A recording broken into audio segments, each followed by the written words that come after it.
Hello, my name is Kaylin Stevens. Thank you so much for joining me today. Don't worry, be happy. Choose joy.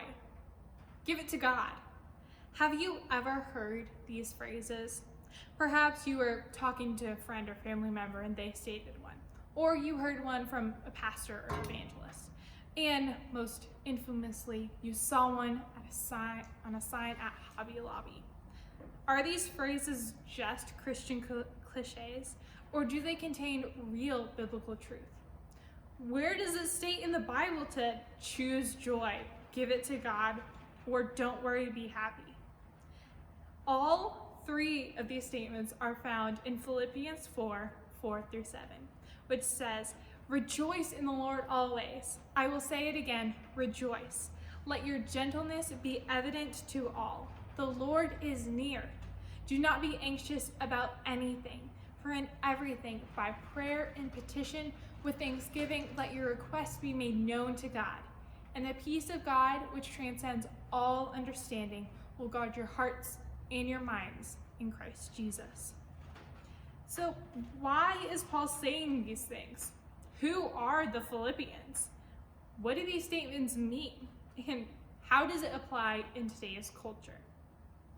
First, why is Paul writing this letter, and who are the Philippians?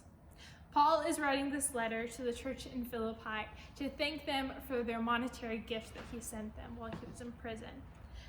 The church in Philippi was actually one of the first churches Paul started, as stated in Acts 15 and 16. Now, Philippi in Eastern Europe was a Roman colony known for patriotic nationalism that housed retired soldiers, statesmen, and other Roman citizens. The Romans believed that there was one God, Caesar, and anyone who said differently was chastised, beaten, and sometimes even killed. So Paul was writing this letter to the church of Philippi to remind them of their faith and remind them that God is with them and to encourage them. So what do these passages mean in Philippians 4:4-7?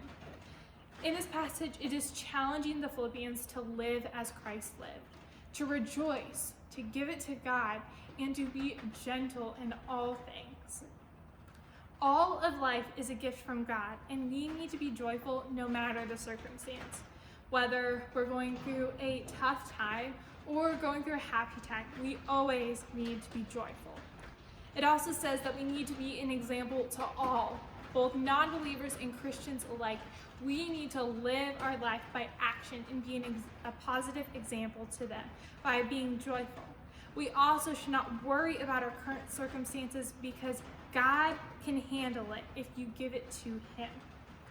So, how does this apply today? The passage says, rejoice. Be joyful in all things. Whether you have gotten an award, or going on vacation, or hanging out with friends and family. Those are all the good times that we need to be joyful. And sometimes it's easy to choose joy during those times. But we also need to choose joy during the hard times. Whether you're stuck at home during a quarantine order, there's change going on in your family or in your friends or church, or you're just having a rough time in life, you still need to choose joy. We also need to be an example to those around us in the way that we live and present all of our thoughts and requests to God. Nothing is too big or too small for Him, and He can handle it. So no matter what's going on right now, even in the midst of a crisis, remember Philippians 4:4-7. Don't worry, be happy. Choose joy and give it to God. Thank you.